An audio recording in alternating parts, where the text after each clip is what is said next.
Guys, welcome to the I Love CVille Show. It's Jerry Miller. It's great to be with you on a gorgeous Thursday across Charlottesville and Central Virginia. Frankly, the world, we are live on the I Love CVille network, and Lloyd Snook is going to join us in a matter of moments. The stream is red hot right now.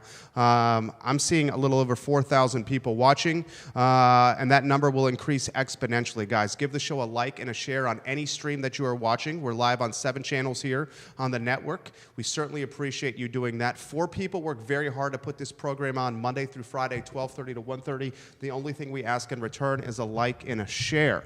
If you have comments, questions, perspective, if you have something you want to share to City Council candidate Lloyd Snook, I'm happy to relay it to him. Of course, the golden rule is what we stand for here on this program, so if the questions, comments, or perspective don't fall within that category, they will not be shared. Before we go anywhere, let's thank some of the folks that make this program possible. I want to give some love to a 4-generation strong business, interstate pest and service companies. It started with one man and a willingness to work hard. That was Mr. Wells in 1969. It was himself and his truck. He would go to one home, he would service the home successfully, and then in 1969 he would head to a payphone where he would call his second customer and say, "May I go to your house now?" Today it's a 4-generation strong business with the headquarters right around the corner from Bodo's Bagels, an office in Richmond, an office in the Shenandoah Valley, nearly 100 employees in a Commonwealth-wide footprint. Our company, VMV Brands, they're a proud advertising agency of record. We're also very excited to work with the good doctor, Scott Wagner of Scott Wagner Chiropractic and Sports Medicine. Chiropractic care, physical therapy, sports medicine, just love in general. This guy is treating people well at his office, the old Quinn Farmer Auction House. It's Scott Wagner, and who's got your back? Dr. Wagner certainly does. Guys, before we welcome Lloyd, I'd like to thank the team. Harris Tolber is our director. This man that works extremely hard on this program and keeping me on track. Judah Wickhauer, another producer on this program. Lauren Linsky, the team upstairs. They keep us on track on this program and allow me to do what I love, which is connecting with you guys through this platform. Let's go to the studio cam, and let's welcome Lloyd Snook to the show. First, I start saying hello. Lloyd, how are you? I'm doing fine, Jerry. Thank you for joining us. I'm going to get out of the way here. Give us a glimpse into your life. I think since you announced your run for Charlottesville City Council, up until this point, what's the day-to-day been like? Well, the day-to-day has been hectic. I don't get enough sleep, my wife will tell you. But that, frankly, I've always gotten by on less sleep than probably the doctors would say I should have. So that's not all that unusual. I spend a lot of the time. I don't have a paid campaign staff or anything. I've got a few folks who are helping me with some things, and somebody who's delivering the yard signs for me, and people doing graphics and so on. But for the most part, I do my own writing of things, and I do my own door knocking, and we've got some people who help knock on doors as well. But for the most part, it's just me and help from my wife Sheila. And other than that, I try to practice law too. You're a busy man. Laura Mulligan Thomas says hello. Linda Bowen says hello. Good friends. Jennifer both. Lee Trudgeon Bone. She says hello. Give the show a like. Give it a share on any channel you're watching. Kevin Higgins, thank you for joining us. Leslie Goldman, Susan Dayton, Margaret Matthews. Let's talk about the campaign. First, the door knocking aspect. I think there's no more true grassroots politics than going around various neighborhoods in your community, knocking on their doors and introducing yourself to them. Talk to me about that. Well, this weekend, I'll talk in particular about Sunday when I was over in Fifeville. And Fifeville is a neighborhood that's right next to the University Hospital. That's feeling a lot of pressure from university employees parking on their streets and hopping over the fence and hopping over the railroad tracks because it's cheaper than paying even $300 a year to park at JPJ. And the problems that Fifeville is having right now with gentrification, people buying up the properties who are not the kinds of folks who have been living there for generations, with parking problems, with those are actually the two main things that people were talking to me about, were parking and the sort of the affordable housing aspect. Talked to one guy there who was complaining that his taxes, because his assessment has gone up so much in the last 10 years, his taxes now cost him more annually than his mortgage payment.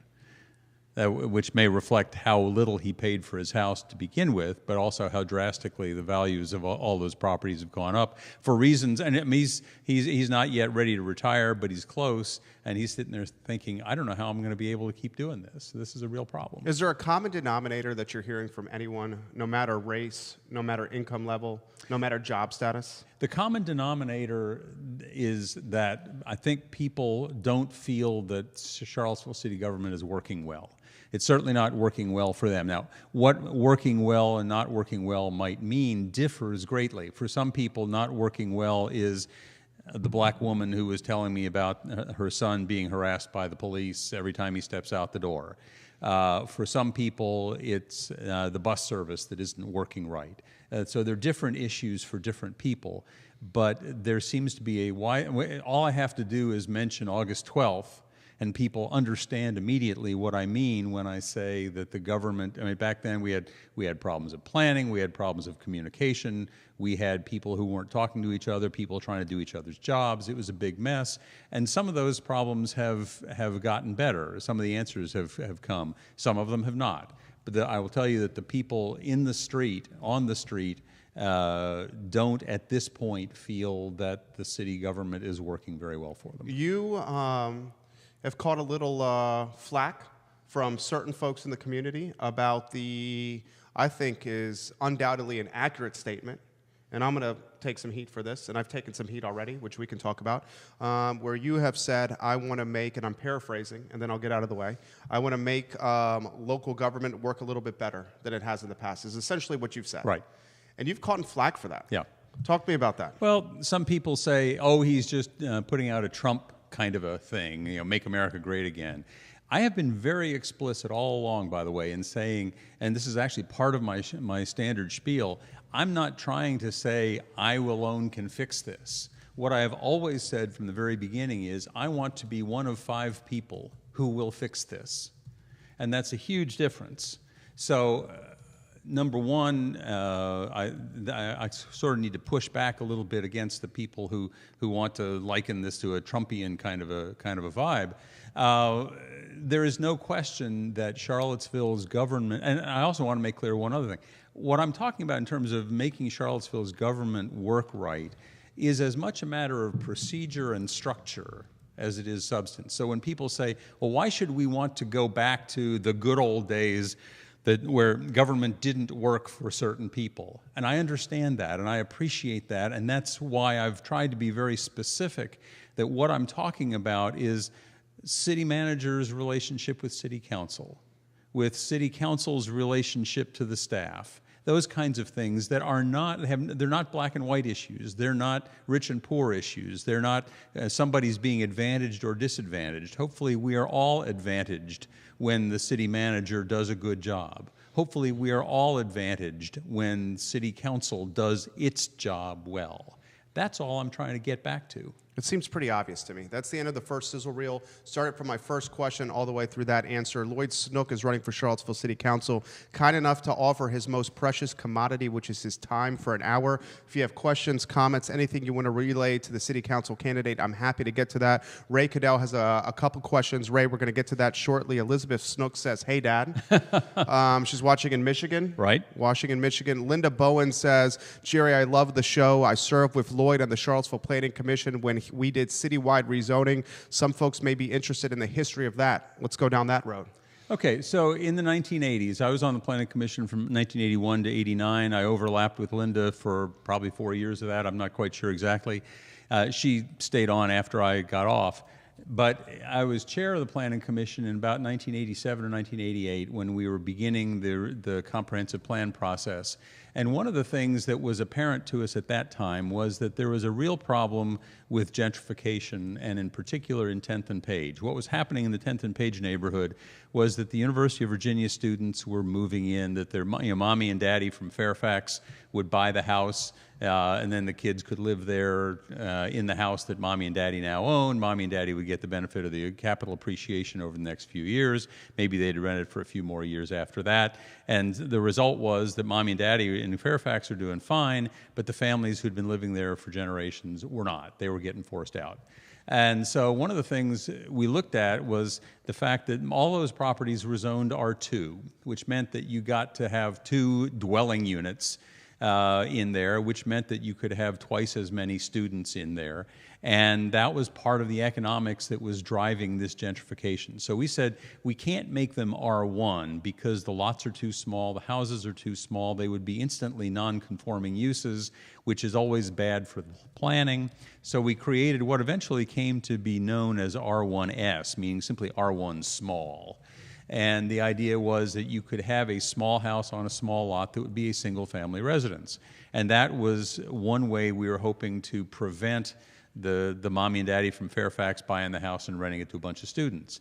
It seemed to be a good idea. The problem was, and that's kind of the way we had things left when I left the Planning Commission in 1989. Following that, there was an opinion apparently by the city attorney that suggested that we can't just limit it to an area right around the university, which was what I had proposed, but rather they extended it citywide. When they extended it citywide, it included not only the area right around the university, but also Belmont, a number of other places that had been R2 zones that were now suddenly R1 zones. So when we say now that more than 50% of the city is zoned for single family, a large part of that problem was caused by the 1991 rezoning, which I hasten to add, number one, I was not a part of, and number two was a distortion of what I was trying to do. Let's continue. This is a sizzle reel. Start with my question from Linda Bowen, and I want to continue it through this answer. 57% of the city is zone R1. Obviously, it's contributing to the lack of affordable housing when over half the land in a 10.27 square mile city is allocated to one home on one piece of land. We know if affordable housing is going to be solved, density, we need more density. That's safe to say. That's so obvious. Why is it so difficult? I follow Lyle Sola Yates, right, one of our planning commissioners on Twitter. I follow Rory Stolzenberg, one of our planning commissioners on Twitter. They openly say on Twitter that if we're going to solve this issue, we have to do a massive overhaul of zoning in Charlottesville. Massive overhaul. They say, we want to do this. We are fighting to do this. Doesn't seem like anything ever gets done. Why is it so difficult here? Walk us through the procedures. Well, the first thing you need to know is that in November 30th, 2016, there was a 17-page report that was produced by the city attorney's office that listed all of the different things that needed to be updated with a zoning ordinance. As far as I know, I know that none of that has ever gotten to city council. I think it has been kind of lost in the process of the comprehensive plan update, which is now more than a year behind in coming. There is a fundamental issue that Rory and Lyle on one side and other people, particularly some folks on city council, I suspect, on the other, are going to be fighting over this question of, do we abolish single-family zoning versus do we tweak it? Looking at the current candidates, Brian Pinkston and I have both talked about some tweaks to it. Michael Payne What's a tire overhaul? Michael seems to, but he's not clear on what exactly he wants in terms of his public statements. I know he has told friends of mine on whose doors he has knocked that he's in favor of abolishing single-family zoning, though he hasn't said so in public that I'm aware of. The issue, though, as I've said, if you abolish single-family zoning, there are a couple of problems. The first is that it could, in some neighborhoods, paradoxically encourage more gentrification, could encourage more forcing out of the locals, of the natives, so to speak. Well, let's take some current single-family houses on, I use one example, Fifth Street Southwest, okay, where there's single-family houses. If they suddenly were to be eligible for 2 occupants, for 2 dwelling units, now all of a sudden you've got a pressure for a speculator to come in, buy it up, sell it, or buy it up and parcel it into 2 different units. Double the money. Double the rent, double the money, and away we go. That's exactly what we were trying to fight in 1987, 1988 with the zoning that I say, wound up going too far. So we have to be careful about how we do this. And I've said always, there are a couple basic principles of meddling with zoning law. The first is the devil is always in the details. And there truly is a huge difference in how you might implement a couple of different variants of this theme. Minneapolis recently just abolished R1 zoning. We are not Minneapolis. We've got a lot of different economic pressures. We've got a lot of different neighborhoods that need to be protected. Now, one of the other answers that has been proposed is form-based code, zoning code. And there may be some role for that. That's another devil is in the details problem, because there are a number of different variants of form-based code. What form-based code basically says is if you've got a house that looks like a house, we don't really care how many people you put in the house. We don't care whether you're a duplex or a triplex. It's the form that matters. I'm grossly oversimplifying, and people who know what they're talking about would probably go, oh my God, he's... No, but you're making approachable content. Yeah. And so I will say, as I went around Fifeville this weekend, I saw a lot of instances of formerly single houses that were now duplexes and triplexes. It has been happening anyway. Whether it's been happening under the radar... Probably so. Probably so. And whether it's something that we ought to be getting a handle on, I mean, that's a different issue. I'm in favor of looking at some of these tweaks, looking at these form-based codes, looking at tweaking the definition of single family, but I'm not prepared to simply say, yes, in principle, I am in favor of abolishing single-family zoning. Now, one of the things that does happen, there's a proposal, in fact, I just put something on my Facebook page about it yesterday. In Arlington, I think it is, they've got a kind of like we do here in the accessory dwelling unit proposal, where an accessory dwelling unit basically could be a basement apartment. It could be the shed in the backyard that you convert to occupancy so that you have a second dwelling unit. There are a couple of basic principles. Number one, we govern the size of it. Number two, we still require that one of the two units be occupied by the owner of the property, so that it's not just two units being rented out and no owner on site. A few other requirements like that. And Arlington has been dealing with it. I was reading their ordinance and their proposed ordinance, and much easier to get these ADUs approved. Right now, we've got situations where people have been looking to get an ADU approved for more than a year, and that's crazy. That one of the points that was made in the housing needs assessment that was done, that was released back in 2018, was that inefficiencies in the Neighborhood Development Services Department is one of the obstacles to getting to really addressing the affordable housing problem.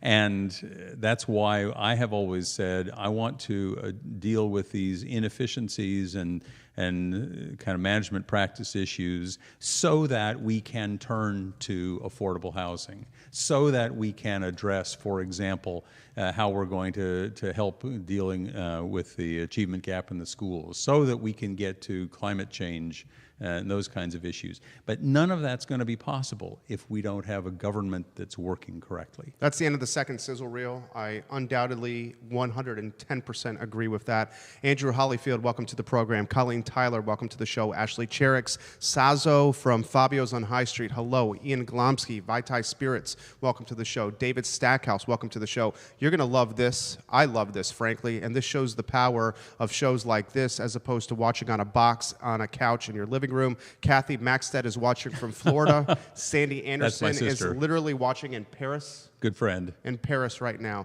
Give the show a like, give it a share. Let's get to some of the questions. And while we're at it, by the way, Kathy, you got a birthday in 2 days. Happy birthday. All right.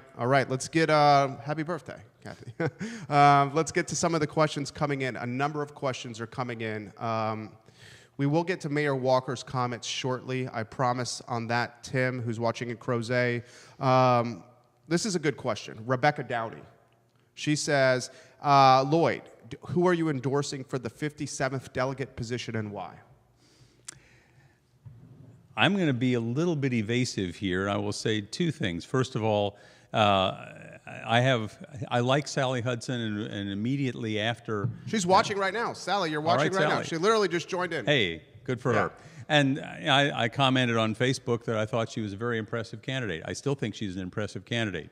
I have to say that I've got long ties to Kathy Galvin, and so we've got a Kathy Galvin sign in our front yard. I will also say, again, repeating the theme, I think both Kathy and Sally are very impressive people. That's the safest answer I've ever heard you say. You gotta play. It's absolutely correct. You know, I've got a lot of respect for both of them. They're both very competent people. Okay, They well, represent different aspects of the party, and I have got one foot in both aspects of the party. I don't know how to say it any better than that. Another question coming in. Maureen Burkhill. Who do you support for Charlottesville City Council and why?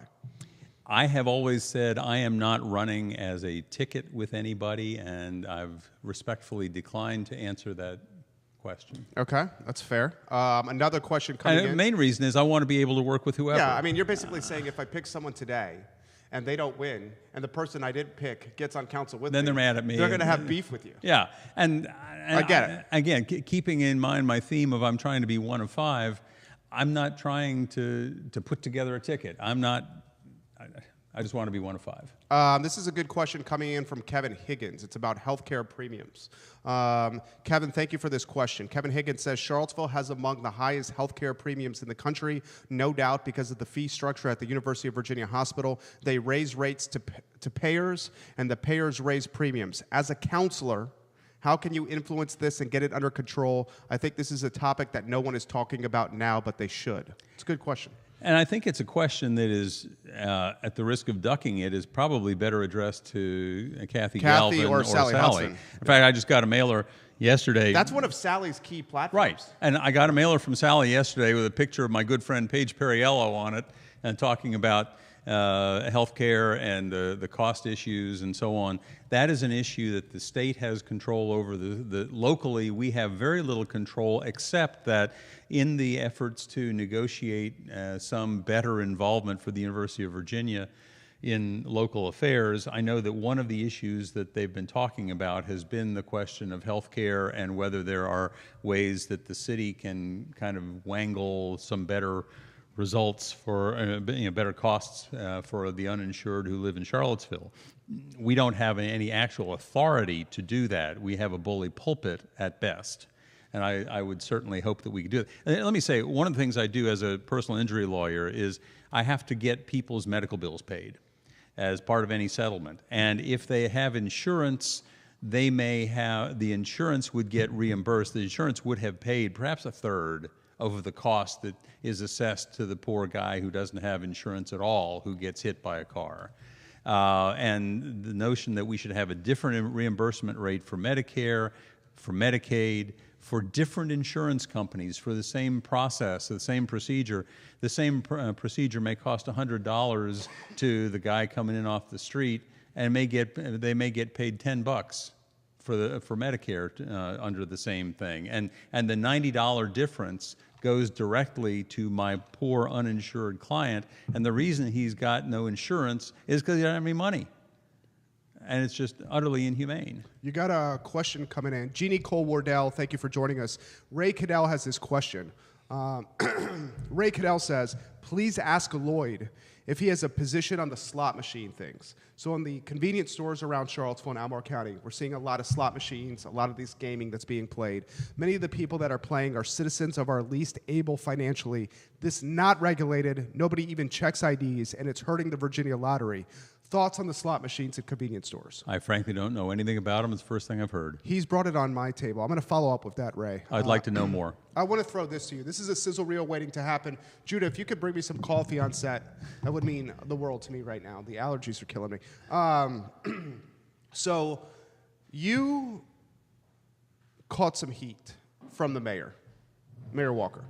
She went and, yeah, thank you. She went and wrote something on your page. I'm going to paraphrase it, about white is right, the comparisons to Donald Trump, basically talking about what she perceived as an attitude that was pompous, perhaps. That was one word she used. Yeah, yes. and really, I'm going to say it, it's my words, some characterizations of you that I thought were terrible. And then I proceeded to write a commentary about that, basically saying that this is not the Lloyd Snook who I know. He is right down the hall from me in the Macklin building in Market Street. I've had a chance to get to know him over the last few years, and felt the need to not only, and I'm going to be honest, not only stand up in a lot of ways for you, but stand up for what I thought was just an unfair mindset that is being put out there in a lot of ways by the mayor. An unfair judgment. And then the post that I did, last I checked this morning, has been seen by 3,000 or 4,000 people. She wrote a comment on the page today, and a lot of back and forth that I'm trying to stay out of. I'm going to start open-ended before getting into specifics. Were you taken aback by it? I mean, what initially was your reaction? Well, first of all, let's set the context.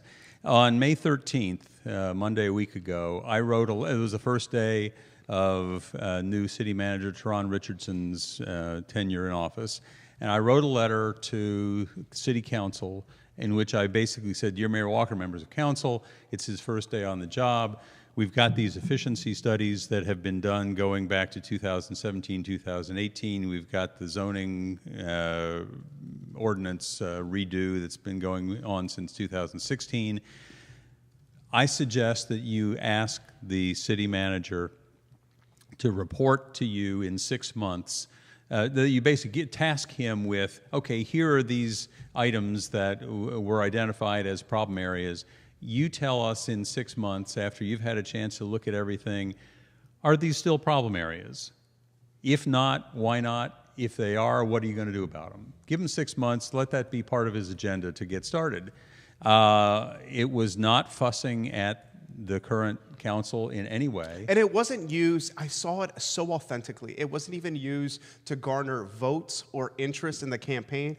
I saw it as someone that bleeds Charlottesville, that was literally coming from an authentic mindset saying, this is what we need to do to make the city better. Isn't that what you were doing? Yeah, and that's, it happens to be, I mean, I'm not going to be so politically naive as to say that I didn't think it might have some political consequence to it. But it was intended to be, this is an issue that I'm talking to voters about, that they're talking to me about, and I think it's important that we get this addressed.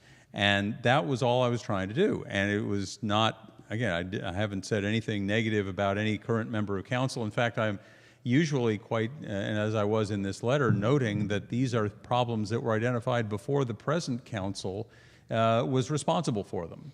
And so I got a response from the mayor, and I've said I'm not running against Mayor Walker, and I've not said anything. I think I've tried very hard to do this, and I hope I've been successful. You have been successful. In not saying anything negative about anybody personally in this entire campaign. I have disagreed with some positions on issues. I have not said anything negative about either any other candidate or Mayor Walker or anybody else, and I'm going to adhere to that. So when she said what she said, I mean, you and I talked a little bit about whether I wanted to come in and sort of give my side of things, and I told you no, frankly, because I don't want to engage on that issue with her. If we have a chance, and I'm on council and she's on council, we may have to talk about some of these things. But I'm not. It's not part of my campaign. I got to ask a follow-up, and this is just a follow-up. And I understand your perspective and your position, and I respect it. The follow-up is, how did you feel when you read these things? I mean, this is more about you than the back and forth. And were you taken aback? Were you hurt? You're a Democrat. You're a liberal. First of all, I guess I would say that I am comfortable in saying that I know that that is not an accurate characterization of me, and so it doesn't feel to me like it sticks. There may be some people out there who say, "Oh, yes, it does." Well, okay, maybe I'm not sufficiently self-aware, but I've got a long record going back to high school, in fact, of civil rights activism. And I'm not ashamed of that, and I'd be happy to bore people with it if anybody wants to know. But that's kind of where I am, and I've been dealing with racial issues since the 1960s, and so to answer the specific question, how do you feel did it hurt? Not particularly, and I tell you, although I am very active on social media, I don't take anything terribly personally. I've always tried very hard to distinguish between disagreeing with somebody on issues and getting personal. And if somebody else wants to get personal with me, I'm not going to join that. Because that's what that was. Yeah, and I'm not going to join in that. Let's talk issues. She also posted some concerns about Piedmont Housing Alliance and Friendship Court and gentrification and things like that. Those are some issues that we might engage on, on the issues, but not in terms of personalities. So you're a sports fan. Yep. I see you often leave in perspective about baseball. Yes. On your Facebook page. So then you're of the mindset of a talented baseball player who may be in an 0 for 23 slump, like how Bryce Harper was when he started with the Philadelphia Phillies, and he was getting booed at home, and he just has to brush that off and say it's the nature of the path I have chosen. Sure. Or like Kyle Guy, he missed the first 12 shots, but the 13th one is going in, by golly. That's a good end to that sizzle reel right there, Harris Tolber. You have a number of questions coming in. Charlie Scott, welcome to the show. Attorney Nathan Evans, hello. Thank you for joining us. Letitia, LaShawn Curry Stinney, John Kluge, thank you for joining us. Give the show a like, give it a share. Rachel Pennington from the Pie Chest is watching over there on Market Street. We have folks watching in Michigan, Paris, in Florida, in Georgia, in South Carolina, New York, Long Island, and outside somewhere in Pennsylvania right now. Jojo Robertson has a question, two questions. What do you think about the situation with the people in the Belmont apartments and the way the owner is evicting the elderly and disabled to renovate the property? From what I know of it, and I knocked on the door of a woman over there, I guess it was 2 weekends ago, who told me that she at least was being moved to a different unit in the complex while they renovated her unit. And I don't know whether they have come up with an overall solution that would involve keeping them in while they do a partial renovation, sort of unit by unit. I'm not sure how that's working. I do know that right now there are very few tools that the city has to be able to address that. Now, whether there ought to be other tools is a different problem. But the landowner there is a private individual. He has a right. He has a right, and we don't have the authority, as far as I'm aware, to do anything to try to direct that he. The only way he can renovate is if he provides some alternative accommodations. I don't know. I mean, there are lawyers who could get involved on behalf of the individual tenants who would have a better ability to have something that they could do than, frankly, somebody sitting on city council or even running for city council. So there are people who are participants who can do something, but not every problem is solvable by city council. Second part of the question, if you were elected to council, what type of incentives would you give to property owners to rent to those that have vouchers for Section 8 housing? I have been told that there are people who have who are not interested in renting to Section 8 tenants. I don't know enough, frankly, about the details of that to know why and to know what powers there may be. I know there are going to be some federal regulations that would apply, and if there was certainly any basis for an argument of discrimination, there are discrimination complaints that can be made either through City Hall or, frankly, Piedmont Housing Alliance at least used to be. I think they still are one of the folks to whom housing discrimination complaints can be made. But it's going to have to be some kind of race-based discrimination rather than just, hey, I don't like Section 8. More questions coming in. I have some questions myself. And let me just say, I have never been a landlord-tenant lawyer in getting into things in detail. And Jojo, I'm sorry I don't have a better answer for you, but that's not been my area of expertise. I'm going to get to John Kluge's question shortly. David Stackhouse has a question for you. Let us know if you need some more water. Happy to get it for you. What's your take on Charlottesville's need to fund improvements for bike pedestrian facilities and a connected shared use trail system relative to priorities for affordable housing and vehicle facilities? Basically, he's saying this.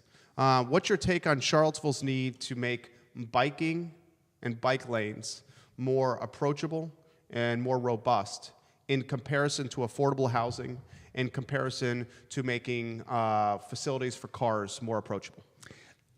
That's a good question. One of the questions that I have been asked, and this is a variant of one of these questions, is sort of a where are your competing priorities kind of question. Let's assume you've got $1 million that you can either spend on pedestrian and bike access and trails and so on, or you've got $1 million that you could spend on affordable housing. Which do you do? And the temptation for most people is to say, well, you do both, and just figure out some way to $500,000 each, and then nobody's happy. We got into this in a meet and greet the Greenbrier Neighborhood Association had, because they've had a proposal for a trail that would go along Meadow Creek, and then it would have to go underneath the railroad tracks to be able to link up to the trail that goes alongside of the John Warner Parkway.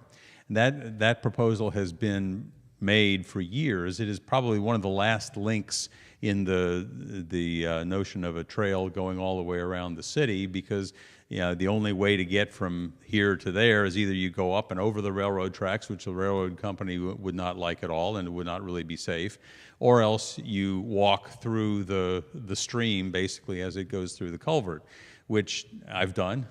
Lived in the area for a long time, done that, but it's not the best solution. And if I'm trying to walk to work, I'm not going to walk to work through the stream. So it is an issue that is important to them. It is not probably the most important issue, but it is an issue that, in a matter of sort of equity citywide, I think every area of the city needs to feel that it's got some interests that are being attended to. We had a procedure back in the 80s with CDBG block grants, where CDBG funds would come and we would kind of rotate neighborhood by neighborhood so that everybody got some money out of the CDBG process every few years for sidewalks or whatever they felt was important. And that was felt to be important as a matter of keeping this sense of, hey, we're looking out for everybody. You may not get what you want this year, but you'll get it, in a couple of years. Yeah, go ahead. I'm sorry. Well, which is not a way of answering the question, but what I guess I would say is I want to look at what the overall numbers are, because if we're spending, if the proposal is to spend $20 million this year on affordable housing and nothing on parks and trails, but then next year we're going to spend $2 million on affordable housing and we can spend $2 million on trails. I mean, at some point it's going to balance out. The only thing I would say is both are important issues. Both require attention. I'm not going to say, 80% here, 20% there until I see a budget. Where it really comes up is the crossroads of the West Main streetscape and the amount of money that needs to be allocated to the West Main streetscape. And correct me if I'm wrong, why the money is being allocated to the West Main streetscape is there's a short window where we can get some matching state funds, and that's why we have to do this project, to pick up the state funding. And a lot of people that are saying we're spending millions of dollars on the West Main streetscape as opposed to allocating these funds to schools or affordable housing or something like that. Right, and so the issue, the first issue always has to be, if you had money of your own and you weren't looking for matching funds or state funds, would you still want to do this project? If the answer is no, then I don't care if you've got matching funds, it's a bad idea. I've not been a part of that process from the beginning to know kind of what went in. I've read some of the reports and I've read some of the minutes of the meetings and so on, but I've not studied it in detail. We've started down that process in an effort to pick up the matching funds. I think anybody who would look at West Main would say what's currently there should not remain in its present form. Whether it's a $10 million solution or a $20 million solution, I don't know.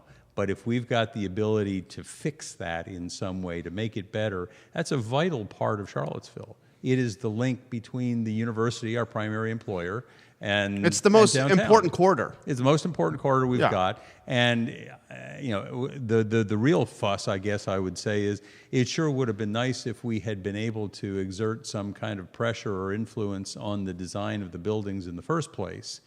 I don't know what happened there. I don't know why it happened that way, but it didn't. We were stuck with what we've got. The question is, can we make it better in this crucial corridor? John Kluge, question for Lloyd. Given your long history of working on civil rights issues, you must be aware of the roles and power that bias, conscious or unconscious, plays in both organizational management and policymaking. What specifically are you willing to do to address your own privilege and unconscious bias as a white male if you were on council? It's a deep question right there. Your thoughts on that? Well, I've been quite conscious of the issue of privilege, and it's not simply white privilege. It's also the privilege I get from being male. It's also the privilege I get from having been raised in a family with, with sufficient means. So access to education. Access to education, and all the rest of that stuff. That's not new, and it's not something I need to be reminded of. I'm reminded of it daily. Where I guess I would say that I've learned, and I was just learning a little something from my daughter, who we've mentioned before. She's watching. She's watching, and she has a master's in social work, and she is really tuned into things like this that I have tended not to be tuned into. I've always said lawyers get trained to listen in different ways from the way normal people listen. We have to listen in two ways. We have to listen to understand our clients. So when they're meeting in my office, I'm listening in a particular way. And then when we go to court, we're listening to respond. And they're very different. And if you don't learn both kinds of listening, you're going to be in real trouble. And I've tried to remind myself when I get into public meetings, I can't just be listening to respond. In many cases, I've got to be listening to understand. And that's a reminder that I keep having to kind of smack myself. Well, and why it's difficult for you is it's often the antithesis of what you probably do in a courtroom. Right. As an attorney who's successful and good at his job. Yeah. Billy Farley, how can the city make it easier for young entrepreneurs to open up businesses and create jobs for the Charlottesville area? The first question, and I will say, I think that we have to make sure that we understand that this issue, like many similar issues, is really a regional one.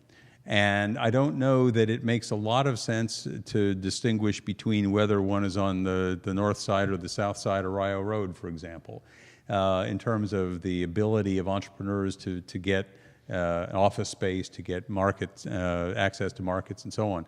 One of the interesting little facilities, and I don't know whether this is in any way responsive to what he's talking about, is that there's a space down at it's Second and Monticello, where you can I can't remember the name of the facility, but you can use a room, you can use a Wi-Fi connection, use a conference table, whatever, on a kind of an ad hoc basis, and it's a way that you're talking about Studio X. No, it's in the building that it's kind of adjoins ACAC. And Okay. Anyway, the point is there are plenty of places around the rest of the country where this exists, where if you're an entrepreneur, you're working out of your basement, but you want to meet a client. You don't want to meet a client in your basement. You can rent this room for the opportunity or that kind of thing. There are actually, right now the Chamber of Commerce has the ability to do that. If you needed to have a conference room, for example, you're a member of the Chamber of Commerce, you can say, can I use your conference room? They'll set you up. So there are ways to do that, and there are ways that the city can kind of help with that. I mean, that's essentially what I'm doing in the Macklin building. Yeah. I mean, if you think about it. Yeah.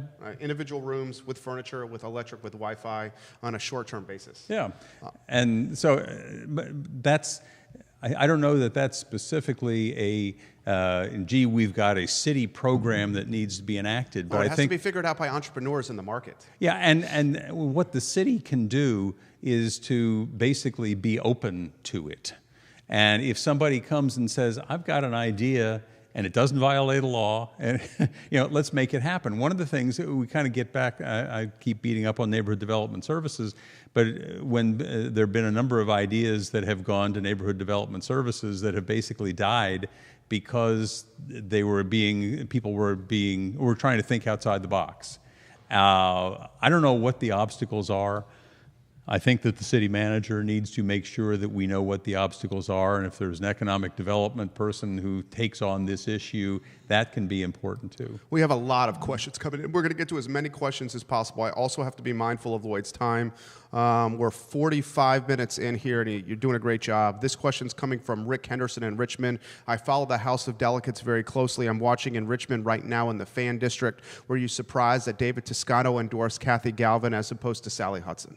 Well, keep in mind that Sally decided to run against him. David. Right. I would have been very surprised if he had then turned around and said, absolutely, I am delighted to endorse the person who's just been throwing bricks at me. The follow-up question from me is, Were you surprised that David Toscano chose not to run for an 8th term? If so, why? Why is the key part here? Well, 7 terms is a lot of terms. yeah. Let me say that You know him. very well. Yeah. And I actually was meeting with him back right after I announced my candidacy, and he was thinking about, even at that point, trying to decide whether he wanted to run again. So it was not simply, hey, I got into the session and I was bummed out, and so forget it. He'd been thinking about kind of stepping aside, and that's one of the reasons, I guess, that he had stepped aside from the leadership of the Democratic caucus.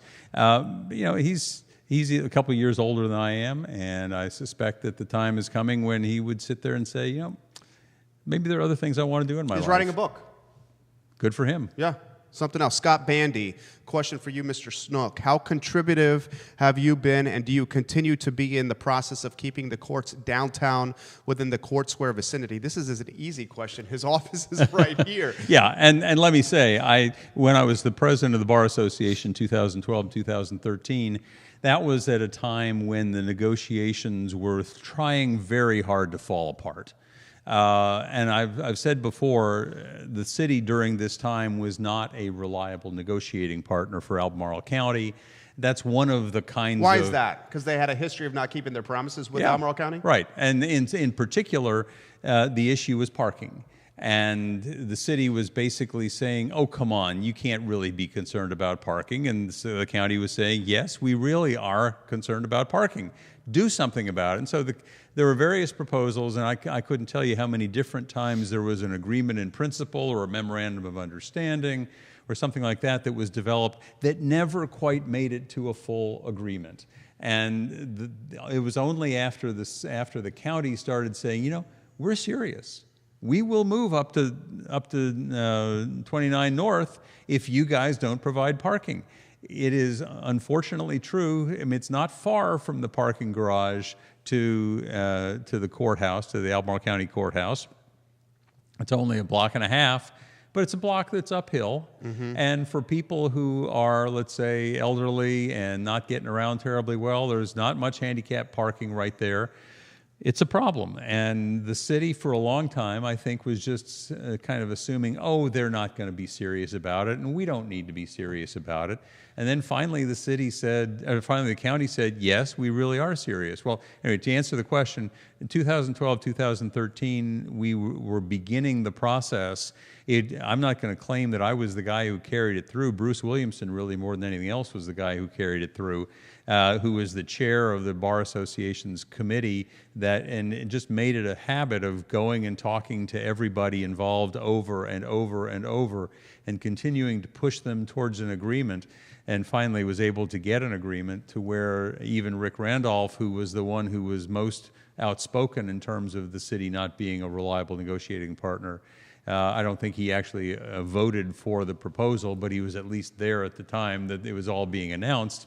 That's the way it's got to go. The issue is, right now, is the city going to figure out some way to finagle its way out of the commitment to build a parking garage? I don't think that they are going to, but that's one of the things I want to make sure of as counselor. Well, in the parking wars with Mark Brown, who was essentially trying to extort the city in his ownership of Water Street parking garage, the city countered, and I thought it was a negotiation play for some additional leverage by purchasing Guadalajara on Market Street and by purchasing Lucky 7 on Water Street, or on Market Street. Yeah. And then they said to Mark Brown, to hell with you. We're going to essentially build our own parking garage at Guadalajara and Market Street. Then they came up with eventually an amicable agreement where Mark Brown is making out like a bandit. I'm going to be honest. He's making out like a bandit over an extended period of time. Now my concern is that the city, because of this amicable agreement with Mark Brown, will not follow through on the building of the parking garage at Guadalajara and Lucky 7 on Market Street. Thoughts on the topic? I would be absolutely opposed to any effort to back off of that. It's a commitment we've made. We can't. Are you worried about that? I am worried about it. Yeah. Objectively, it is a good thing to do anyway. Of course. It's a no-brainer. Objectively, those uses they're not the best and highest use of those two prime pieces of real estate. Now, whether a parking garage is, I don't know, but it's certainly going to rank up higher than a Lucky 7. I like Guadalajara. I'm not going to fuss at them, but the point is that it is something we need to absolutely take seriously as a commitment and to follow through on, and to make very sure we follow through on as part of our capital budget. Attorney Elliot Harding, welcome to the program. Thank you for joining us. You have a number of your competitors in this race watching right now.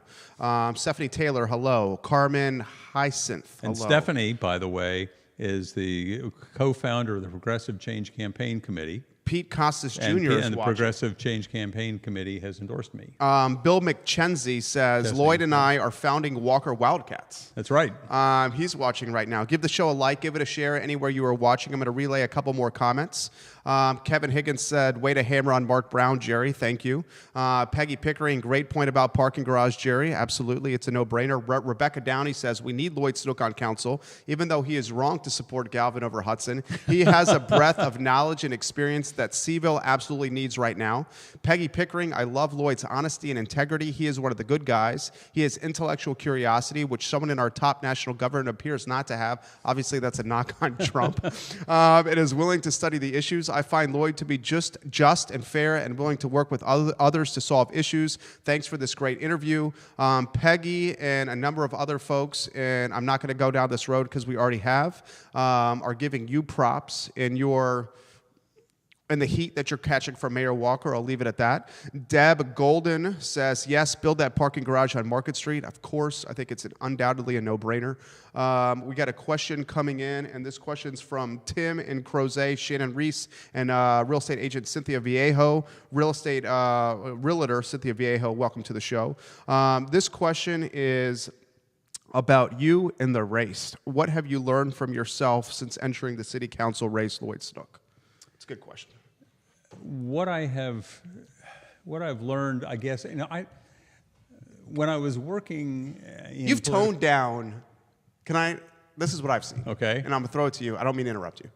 You seem to have pivoted slightly, more than slightly, what initially was called on social, and I think Elizabeth referenced this, your daughter in a couple posts, as the dog whistling, with your perspective and your rhetoric and your analysis, because you're a tremendous orator. You are very convincing in making a point. You're competitive and like to win arguments. That's the nature of being an attorney that has done it for so long. And baseball games. And baseball games. You're a competitive guy. Yeah. You have pivoted that execution and delivery and have gone from more alpha and competitive to more of a listener and being more approachable. That's what I've seen. One of the things that I have come to recognize, and this is probably because as I've studied the issues in more depth in the last 3 months, the first thing, I guess, and I know you like to use the phrase that it's a no-brainer. There are, in fact, very few no-brainers. The basic rule of economics is one of trade-offs. You can't get something for nothing. You've got a cost, you've got a benefit. And there are very few arguments that we are making that are entirely 100% right and entirely 100% wrong on the other side. And one of the things, I guess, that I have kind of learned over the last few months is to have a little bit more of the courage of my doubts. Ooh, talk to me about this. You're getting deep here. Courage of my doubts. Yeah. That not everything is 100%. That a rector of St. Paul's, Jim Richardson, used to talk about holding on to a position lightly. And as a lawyer, as a trial lawyer, when I go into court, I tend to argue my position not lightly. I am all in for it. But when you hold a position lightly, it is easier to acknowledge the possibility that you could be wrong. It's easier to acknowledge the possibility that there's a gray area there that you need to recognize and adjust to. And so I guess I've had a little bit more of a sense as I've gotten into things that anytime people say that something is absolutely true, they're probably absolutely wrong. What's the fatal flaw of building the Market Street garage in the site of Guadalajara and Lucky 7? Not fatal flaw. What is the flip side of the coin? Obviously, one of the flip sides of the coin is the folks that work at Lucky 7 and Guadalajara are potentially out of a job. Another flip side of the coin is you have 2 entrepreneurs and business owners of the Lucky 7 in Guadalajara that will have to figure out where to put their business elsewhere. So to play devil's advocate, where you're saying it's not always a no-brainer, nothing's a no-brainer, that right there supports your argument there. Well, and the other question in parking is, just because that's the available land, it's the land we can buy, is it the land we should buy? Well, they've already purchased it. Well, I know. Yeah. But if you're trying to figure out what's the best and highest use of that land, it might not be as a parking garage. I mean, that would be the sort of the flip side. Maybe at one point the proposal was to have it be, some more city offices and parking. The site's not really big enough for that, but the point is you can do a lot of things with that space, and certainly one more parking deck. Some people might say that's not the best and highest use. The other related piece to that, by the way, is that this whole question of making and re-emphasizing the car-centric nature of downtown Charlottesville. Right, that's a legit argument. Is the sort of the flip side. Because millennials are going away from cars to Ubers, to the Lime and Bird scooters, to public transportation, to walking, to this live, work, play mindset where you're not in, like for me, in Redfields, on a half acre, on a 3,000 square foot home, and then having to drive 15 minutes to work. A lot of millennials, and I'm a millennial, but trending to I'm an older millennial. The younger millennials are interested in smaller places. They're spending less time at home, more time experiencing things outside of their home, and then walking to and from where they live. Well, and so the issue for this particular parking garage and this particular use has to be that the people who are coming to court, that's really what we're doing this for, the people coming to court, for the most part are people who certainly at the moment could not possibly take a bus because the bus service is just so inadequate. We have to think about it in terms of this is sort of essentially an outbuilding to the courts complex, and that's the reason it's being built where it's being built, and that's really not a hey, we can make everybody walk or take a bus kind of a solution. You're getting a lot of props. Jason Cooper, welcome to the show. Edward Warwick White, welcome to the show. Jamie Lee, hello. Jessica Thomas Johnson, hello. Shannon Reitz, hello. The show is on fire right now. Jerry, I appreciate this from Linda Bowen. Jerry, I appreciate fair and balanced perspective and your willingness to take heat on some issues. I definitely caught heat from Mayor Walker in regards to her comments about this man, who I thought were unfair. Nina Gregory says, what is one action you will take to fix the CAT bus system issue? That's a good question. What I think we need to do, and I'm not going to say this is the first thing, but it's an overall perspective. The perspective has got to be that we don't have a bus system with the idea that it is going to break even, or that a route is going to break even, or that we adjust our decision about where to run and how often to run based purely on the issue of how many riders we think we can get this year. What we have to do is to look at the bus service as a tool of planning, to say we're going to run, let's say we decide in conjunction with the county, I'm thinking pipe dream here, but let's say we decide in conjunction with the county that we want to have a large apartment complex out on 29 or out on Hydraulic Road or someplace like that. And we say to the developer, we will commit to you that at least for the next 10 years, we will run a bus there to and from there every 15 minutes, every 20 minutes, whatever. The statistics show that 15 to 20 minutes is about the most headway that people are willing to wait for. So if we say we're going to run a bus out there and we will commit to you that we will do it for at least the next 10 years while the market establishes itself, then you, Mr. Developer, you can go build your complex out there and make units more affordable and so on, because you can do so secure in the notion that just as in Northern Virginia where people build around metro stops, we're going to do the same thing here. It won't be a metro, it'll be a bus stop, but people who are working at the university, for example, could know, I can get on a bus right outside my apartment complex and be at work in 10 minutes, and I don't have to pay anybody parking, I don't have to deal with the traffic, maybe I've got Wi-Fi on the bus, things like that now we're talking like a city, we're not talking like a town. Like a town, right, and you're big on that. Yeah. A lot of questions coming in. I have to be mindful of Lloyd's time. I'm going to get to a handful more questions. Do you have A couple more minutes? I'm good. Okay. You're getting props here from Deb Godin. Can I say, by the answer that I just gave ties into something that I really would like to be able to correct, that people have a sort of a misapprehension. Well, there was are you talking about the screenshot that's circulating from you from a previous forum? Yeah, from April 30th. From April 30th, where it was a quote. One of the beautiful things about a show like this is it's long-form content, so nothing can be misconstrued as a 2 or 3 sentence quote in a newspaper or a 15-second soundbite. And there's a screenshot quote from an April 30th forum that Lloyd was a part of that I think was taken out of context, where people are, the quote that's being circulated is, the folks, and I'm paraphrasing and throwing it to you, the folks that service the university or the city should be living in the outer counties and essentially bust in.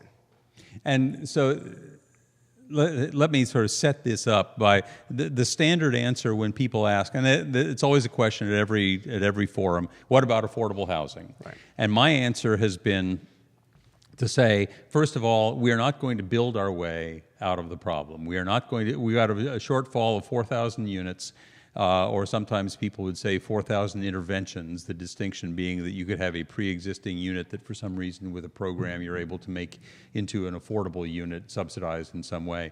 But 4,000 more units, just for simplicity's sake.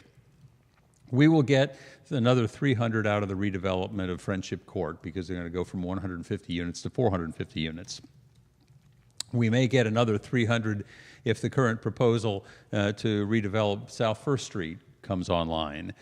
That's 600 units. We're still way shy of 4,000. So the next thing we do is, well, okay, if we can't build our way out of it, can we zone our way out of it? No, not really, not unless we're willing to do major changes, and those would probably take a decade or more to actually come to fruition. Maybe we get another 500 basement apartments or accessory dwelling units or something like that. So now we're up to maybe 1,100 units, still well shy of 4,000. Every council candidate has said this is a regional problem. This is not just a city of Charlottesville problem. And statistically, we know this to be true. And so if we're going to make it a regional problem, then it's got to have a regional solution.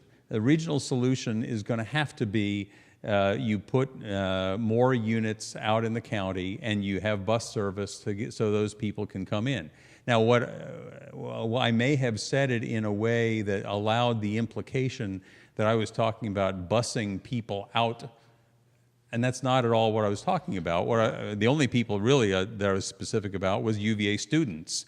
UVA students who, if the UVA folks were to build 3,000 more dorm rooms on grounds or on university-owned property, yes, you would use bus service to get those people to and from grounds. And that would be the kind of thing that we would be talking about. But in terms of busing other people who live in the area, busing poor people out to the county, not at all. I mean, that would be sort of like a second coming of Vinegar Hill. We're not trying to do that. Yeah, you're not. Yeah. I thought that was obvious. Phyllis Templeton, welcome to the show. Phyllis, we love you. We love Corner Restaurant. Jehu Martin, Mr. Belmont, welcome to the program. Kevin Higgins says this guy is going to save the city. I don't know about that. In relation to you. Deb Godin, the courage of his doubts, the quote that you said, this makes for openness.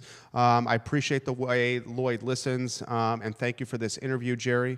If you guys have questions, comments, concerns, relay them on the stream. Nicole Scrow, welcome to the show. Thank you kindly for watching the show, Nicole Scrow. A couple questions that I have.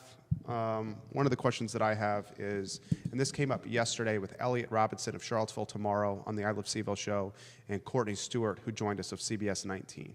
What is the role of the University of Virginia in a 2019 Charlottesville? The question that I asked them is UVA's role to strictly deepen or make their endowment more robust? Is UVA's role and President Ryan's role strictly to get that U.S. News and World Report ranking higher because they're no longer #1, the public university? Is UVA's role to welcome technology and lectures and classrooms that are streamed online so they can get more students worldwide to then use that to help with the endowment and their overhead? Is UVA's role to continue to up the living wage, which is at 15? Or is UVA's role to be a steward of the Charlottesville community and help build a better Charlottesville, not for the university, but for the community in totality? Okay. the first thing I would say is that President It's kind Ryan, of a loaded question for you. Well, President Ryan has a great quote where he says that the university should not only be great, it should be good. And that, to me, in this context, means that the university needs to understand that it is very much a partner in everything that the city and the county are doing, and that the university cannot, as they have done for generations, just wash their hands of everything and said, it's not up to us, our job, we're doing our thing. I mean, that was definitely the John Castine mindset. If it causes consequences for the rest of the community, tough luck, that's not our problem. I take some encouragement from the fact that not only is Jim Ryan taking a different tack on all of this, he's created this commission that is reporting on how the university can better interact with the community. For example, Mark Lorenzoni of Rag and Mountain Running Shop is on this commission. Okay. And a number of other good folks on that commission too. And I hope that they will come out. I think they've already come out with some report on this, and I haven't read it in detail. Just seen reports about it. But that's the kind of thing that they recognize that they are a part of the housing problem, and purely from an enlightened self-interest standpoint, it should be important to them because they can't hire people if those people say, "I can't find a place to live." If you want to go work at Stanford University, for example, right now, you can't afford to live anywhere near the campus.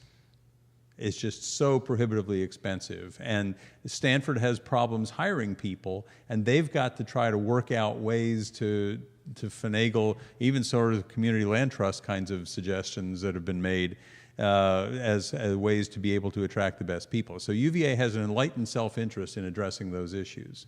A number of questions coming in. I'm going to get to these questions. I have a couple that I want to get to. One of the questions I want to get to is Jim Carpenter came on this program, and he talked about the Dogwood Vietnam Memorial. And right. Jim and I literally were both crying on this set. And I learned a lot about vulnerability and what true courage is. I'm an alpha male. I'm one of those guys that likes to help solve everyone's problems, and they're coming to us for strength or some kind of advice. A lot of times when you're of that mindset, you don't really have self-awareness, and you don't look at yourself internally and what you could do better as a person. And I've been trying to improve that. And I saw with Jim, who's a very passionate person who wears his emotions on his sleeve, that he was so passionate about the Dogwood Vietnam Memorial and having it be approachable and accessible to the families that want to honor the 28 men that died in the Vietnam War, that he started crying in front of thousands of people. And then I saw that as true courage that I often don't embody. Someone who is so passionate that is willing to cry in front of so many people because it means that much to him. The Vietnam Memorial at Dogwood, guys, and I'm going to give a little background and throw it to the council candidate, Lloyd Snook, is not accessible or approachable. Folks are parking at the rescue station. They have to do this like Frogger type deal where they have to cross the street, risk their lives. A lot of the folks that are trying to go to the Dogwood Memorial, handicapped, in wheelchairs, not walking well, they're asked to go down a hill, like a grassy knoll, to the memorial. Your thoughts on this in totality? Well, I was there in April when the memorial service was held, and was a little distressed that there was not a single representative of the city of Charlottesville there. We had some former mayors there, Tom Vandiver and Dave Norris, but no current member of city council, no current member of the central staff, and that was a little disconcerting. But the specific problem, of course, is that when they decided the real problem came when, number one, they took out the pool and the house that was up there and the parking lot that was up there, and suddenly those facilities were turned over to the skate park. That the skate park and nobody apparently actually thought about the handicapped access to the memorial. And it's the oldest. It's the first one in the country. And here's here's the point where I kind of come back to how all of this, it's got a ramification for government inefficiency and council inefficiency. We have not had by law, we're supposed to have a disability coordinator, an Americans with Disabilities Act coordinator. And the statute, or the ordinance, actually requires that person be appointed by city council. We've not had a person in that job for years. Why? Why? It's a fair question. And I don't know the answer. And we've had temporary acting people, usually somebody in NDS, who doesn't know anything about the issue. I mean, the person who used to be in the job, Jim Herndon, was handicapped himself. He had obviously a very personal interest. Nothing got past Jim. And since Jim left, nothing is being done. And so I dare say that if we had had somebody like Jim in that job, at some point Jim would have said, or somebody like Jim would have said, what are we doing about the handicapped access? A lot of questions coming in. We're going to wind down this interview. I'm going to spend 5 more minutes here with Lloyd Snook. Then we'll allow him an opportunity to go anywhere he wants with that camera and connecting with folks. Jehu Martin, Mr. Belmont says, Lloyd is solid as an attorney. Lloyd is solid as an attorney, wonderful and reliable as an active and participating citizen of this community. We do not always agree, and when we don't, his explanation helps me to better understand his issues and his sides of things. That's from Jehu Martin. Question coming in. This question's coming in from Steve Klein. Steve Klein, I'm a long-time Charlottesville city resident. I'm curious of Lloyd's take on interim city manager Mike Murphy and the job he did, and the new city manager and what he's getting himself into. Well, first of all, I think Mike Murphy, whom I knew before he became a city manager, has done a good job. He's obviously known he was in a temporary situation, but there are a number of things that council and the city manager's office have been able to advance that have been helpful. So I think overall, good job for Mike. As far as Dr. Teron Richardson, I've only met him once. I've talked to him a little bit. He seems like a very friendly guy. What has impressed me about him is, number one, he's got an academic credential. He's a doctor in public management of some sort. Number two, he's got work experience as the chief guy, 12 years in DeSoto, Texas, as the city manager.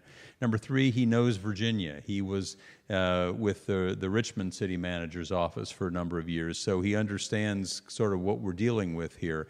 But the fourth piece is that I think is really important is that he has this view that he wants to get out into the community. It's sort of the management by walking around at a city level, and that's really important at a time when people are feeling like they're not being heard. If he can meet with them and if they don't have to feel like the only time they're going to be listened to is at 6:30 on Monday nights, maybe 6:30 Monday nights doesn't have to become the show that it is. Would you call it a hoopla? Okay, whatever. But the point is that those folks have an absolute right to be heard, and if they're not feeling heard between 9 and 5, the only time to be heard is after 5.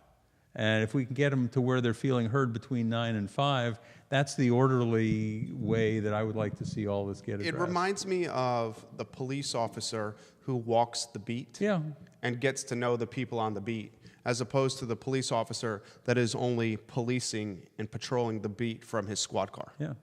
And Dr. Richardson, you have an open invitation to come on this program. We will reach out to you to get you on the show. Mark Lickman's watching in Fluvanna County. Bala Muluth, thank you for joining us. David Karen, Peter Markush, thank you for joining us. A lot of questions I didn't get to. I apologize for not getting to the questions. We are now an hour and 18 minutes in. We have another show at 3 o'clock. I have to be mindful of his time. Make sure the one shot on me is lined up correctly, Harris Tolber. I want to go on a one shot on Lloyd Snook here. June 11th, this is what we'll close with. You can go anywhere you want. June 11th is the primary. Goes a long way in determining the seats on council. I think, and this is me saying it, this isn't you.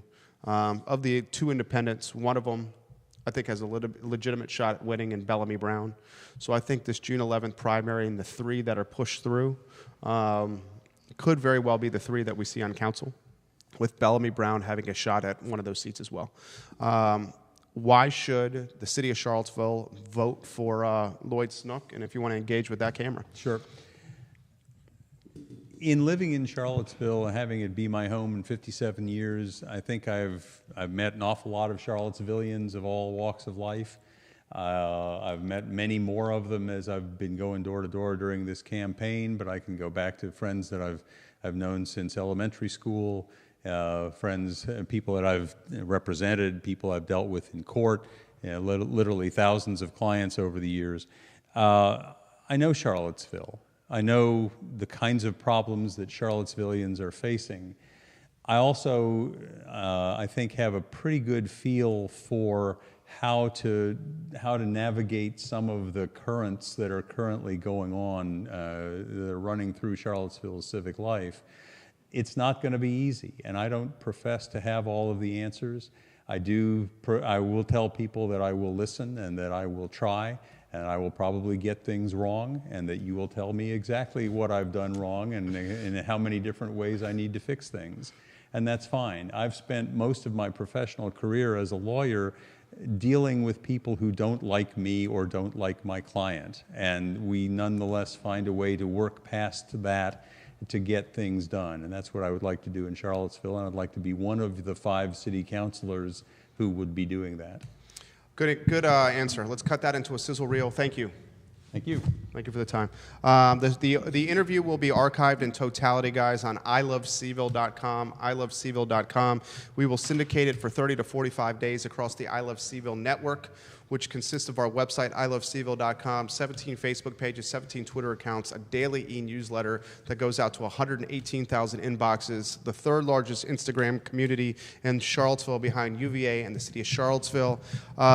This team works really hard to offer a platform for the community, and the platform is the whole mission is to feature the best of Charlottesville, whether that's folks that are in politics, whether that's entrepreneurs, people that are in charities, people of different backgrounds. I just want to have the dialogue going. That's the whole premise of what I'm trying to do with the I Love CVille show, is have dialogue. So you, the viewer, can engage with the dialogue or can hear the dialogue and can take and make any decision you want from that dialogue and get more perspective to help you come to the decision that you think is best. It's the whole concept of what we're trying to do here. We close the program the same way every single time. We ask everybody to embody the golden rule. It's not about religion. It's about treating others how you want to be treated yourself. The golden rule. Okay? Treat others how you want to be treated yourself. My name is Jerry Miller for Lloyd Snook, Harris Tolbert, Judah Wickhauer, Lauren Linsky, and the team upstairs. It's the I Love CVille show, Monday through Friday, 12:30 to 1:30 on the I Love CVille network. The Caring for Creatures show is at 3 o'clock on this very network, where we spotlight Central Virginia's first no-kill animal sanctuary. Animals mean a lot to me, and we're going to put a charity in a positive spotlight right here on the I Love CVille network. We'll see you at 3 o'clock, guys. Good work. Thank you. You killed it. Thank you. We'll get the photo and let you go here. Thank you. J-Dub, do you want to get the photo, the camera? Get this here. Thank you for your time. We'll send you all the content. Do we have his email address? Oh, yeah. Okay. Fantastic. You know what? Let's go with the handshake. Okay. And we're looking over here at this camera.